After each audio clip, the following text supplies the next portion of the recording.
Hey guys, it's LYB Blue and Little Ray, Little Rainbow. Same thing, just so you know, just in case a few of you don't really know that, but you know, yeah. Okay, anyway. Okay. Alright, what's that? We're gonna tell you guys some stories. Ghost stories. Well, not exactly ghost stories, but just scary stories that are true that happen to my mother frequently. Like they may have Chick, you're knocking out my charger. Oh, sorry. They may have LYB Blue's mother in it occasionally. Like I have a few from when they were kids too. That because my mom's kind of that kind of person, but Oh yeah, I remember some stories. Okay, does one of them involve Indian coins in a shed? Yeah, and that's Footprint? Yeah, I know, right? Tell them that one. Tell them that one. Okay, fine. Those are scarier, but okay, fine. Okay, my mom said that when they were kids, they lived in a town called La Mesa. What? You were supposed to clear your throat because your voice was changing. I know it does that. Sorry, but they love being detectives. I mean, my grandpa had bought them like notepads and that magnifying glass. They love that kind of stuff. Yeah, like we used to do when we were little, because we used to be detectives too. I don't remember. I can't remember, just so you know.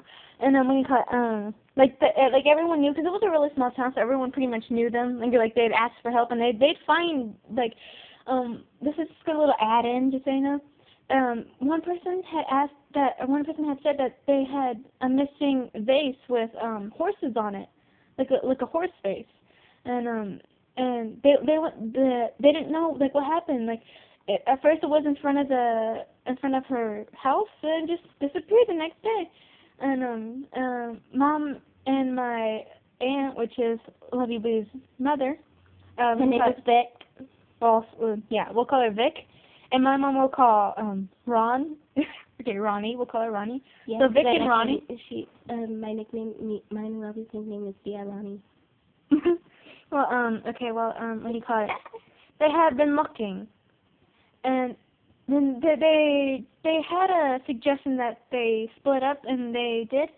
They looked at the neighbors, like they were looking around the neighborhood, like seeing if anyone stole it or something. They went to the neighbor's house, and they kind of peeked over the side of their backyard. They saw the vase next to a tree or under a tree, and so they pretty much just solved it right then and there. And they had told the owner of the vase, and then the owner of the vase went to the house, and they found out that the woman's kids had stolen the vase and gave it to their mother as a birthday present. I know, right? I'm like, that's kind of rude, because their mom had said, oh, that's a pretty vase, like every now and then or so. I'm like, that's wrong. Well, back to our real story. The junior detectives, Vic and Ronnie. I remember it. That sounds kind of cute. Yeah. But they went out investigating because their uncle came over. I don't know which uncle it was, but we have tons of uncles. Yeah, it's just, like we have like 15 uncles, and I can't remember that much. Yeah, we have more than that. We have 6. No, we have 18 uncles in total because our grandpa is the oldest boy or the youngest boy of like 17 like children in total or something like that, and I think grandma has like a brother or so, but I don't think she has a brother, but just in case. But what do you call it? Yeah, Mom had found some long lost cousin that she never knew. But what do you call it? Yeah, that lived in Eden. Yeah, on Facebook. Yeah. Okay. Oh yeah. Okay. Where were we? Okay, and Mom and Ronnie and Vic had gone out like at night because they wanted to like see like the tractor and they had found footprints. Okay, now you might think it's Bigfoot because these were ginormous footprints, but you know how some Indian tribes use those big feet things that look like Bigfoot, but look like big feet, except you could tell that because they're not exactly look like feet, but they look like squares almost. They had found some of those, okay, and they had followed them. Or no, they went back to the house. They told their dad, and they had followed them. The dad just said, okay, just go, because like he knows that they do that stuff because he bought them like detective equipment and everything. They followed the tracks. It led to their shed. They went into their father's like tool shed. They went into the tool shed and they noticed that there was Indian coins. No. No. Not yet. Now you know, let me finish. Mom told me every detail, and I had to memorize it. Okay. You're looking at my chart. Well, it's full there. Okay, where were we? Okay. They noticed that the footprints walked straight into the shed, and they followed the footprints into the shed. The footprints ended, not exactly, but they saw half of the footprint where the shed wall was. So a footprint was cut in half, pretty much, by the wall. So they got out of the shed. They went around the shed to where the footprint should be. The rest of the footprint and more, and there was the rest of the footprint on the other side, and that was pretty much the only footprint. That was it, the last footprint. And so they had gone back to their house, and they told their father, and the father came, and he pretty much didn't believe them because they like to tell stories. They they're kids. Come on, and he followed them, and it was true. And he just looked around. They weren't there the first time, but I'll call them Pops. I'll call the grandpa Pops. Okay. Okay. And Pops had asked the girls if there were any coins on his woodshed counter, and they said no, because they looked all around just to make sure like the person wasn't hiding or something. And he had found several coins. Okay, these didn't look like regular coins. They were very different looking coins. They were very rare Indian coins. Yeah, but they're not like the kind that you see like with a buffalo on it or anything. They were just Indian coins by Indian tribes. And what do you call it? Well, basically, you don't understand. And they're very unique, tell. Okay, but what do you call it? And he had told him to go to bed because that was enough for a night. Like, it's creepy, hello. And so they went to bed, and Mom said that, Ronnie said that Pops had told them that he had gone back that same morning. He had taken the coins, and he had threw them in the trash can, right?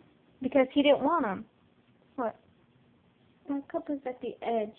Which one? Oh, yeah, Sonic was moving it. Last night he tried to lick it. Oh, that's it. I know, I freaked out when you were touching me. I'm like, what is it? I looked and I saw this gum thing and it scared me just looking at it. Because I'm thinking of all the scariness. Okay, where were we? Why is my little doggy right there? He was right there. Sorry, I tried to put it in front of the camera. Give me my little doggy. Give me my little doggy. Okay, here's the other doggy too. Okay, let's go get her stuff down. I'm a dog person. Yeah, okay, she has 2 chihuahuas. Okay, now where were we? Okay, he had thrown the coins away.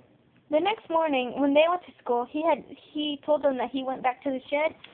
The coins were gone, and there was just 1 coin on the counter, right? And he said that he had taken a coin, and he looked up and he said, "Look, if you are trying to scare us, it is not working. If you're trying to be nice, I'm sorry, but I do not accept this generosity." He said, "Please stop. I don't really want these coins." And then he just left the coin on the counter and he left. And when the girls came back to school, he told them everything, of course. And then after that, no more creepiness happened around the place. Because it has been happening for a while, but no more creepiness happened around the place ever since he said that. So because he's Apache, Cherokee, and Sioux Indian. So. Yeah. I'm all goosebumps at the moment. Okay, this is a story from Fort Concho, and I'll make it really quick. But me and my friend, same thing. Just slow down. Me and my friend, we were walking around Fort Concho, and we went to our library, which happens to be part of the soldiers. Half of it was an old hospital from the Buffalo Soldiers from the Civil War. And we walked into our library, and our librarian, Mr. Erickson, had to go to a meeting, so we told him that we would just, stay in there and read books because my mom knew where we were. So we were reading, and we heard something upstairs, rocking from a rocking chair. So me and Rebecca, we were investigators. We used to solve a lot of things at Fort Concho. So I had my backpack with me, and so did Rebecca. So we just, got our flashlights out because the lights are off. Wait, quick note. Everyone knows that Fort Concho is haunted because wasn't there a war right there? Civil War? Yeah, the Civil War happened Because of the at Buffalo Fort Soldiers. Concho. Yeah, so everyone knows like it's haunted, but like never like a few experiences, but not very much. Mm-hmm. So now continue. So me and my friend Rebecca, we got out our flashlights that we had, and we were walking around the old hospital. We heard the rocking from the attic. The attic used to be like a nursery for the nurses, and it used to be a nursery for babies because, you know, some of the women would get injured and they would have to go to the nursery. I already know what's gonna happen, and I'm getting goosebumps. That's because I'm thinking of what happened. I'm getting goosebumps. And Okay, so we walked up to the attic, the old nursery, and we walked up, and there were like boxes everywhere, but there was that one rocking chair that Mr. Erickson asked to keep because he liked it. So we walked up, and we saw the rocking chair rocking, and we saw a woman in there, a woman holding a baby, and she's like, "Hello, girl," and I'm like, "Hi," and then she's like, "I must go now. I must put this baby to bed," and so she left.